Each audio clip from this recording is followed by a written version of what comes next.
Back home, it's been a year and 1 day to be exact since a 5,500-acre fire ripped through the Beulah Valley in western Pueblo County, destroying homes and putting an entire community on edge.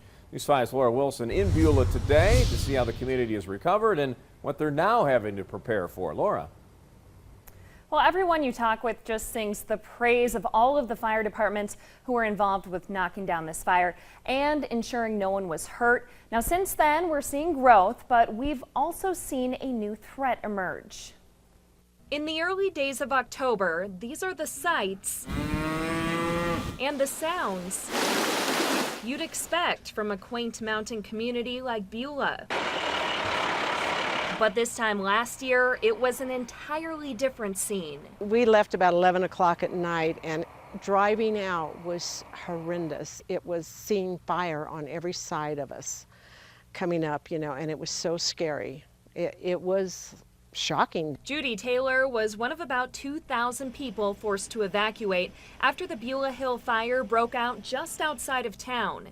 8 homes were destroyed by the 5,500-acre fire, and the Jones family says they're lucky their home wasn't one of them. It was at our doorstep. It was maybe 100 feet from our house. Their much more pressing fear, though, was how the fire would affect Murray, who was newly pregnant at the time. I didn't know what to do. I was so stressed out. I was breathing horrible smoke. I didn't know with the stress if we were going to be able to still have him or not.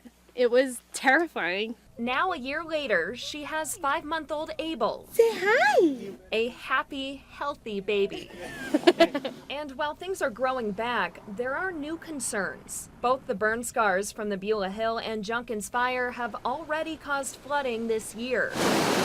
And even though crews have been busy reseeding them, Beulah is preparing for the next inevitable flood. Neither of those areas did we see a lot of trees that had started to fall. That'll be year 2 and 3 post-fire. So these next couple summers and rain seasons will definitely be our higher threat levels. The Beulah community making a much quicker recovery with new life in more ways than one. This is just a good little town. Everybody came together. It seems like in tragedy, everybody comes together and wonderful stories come out of it.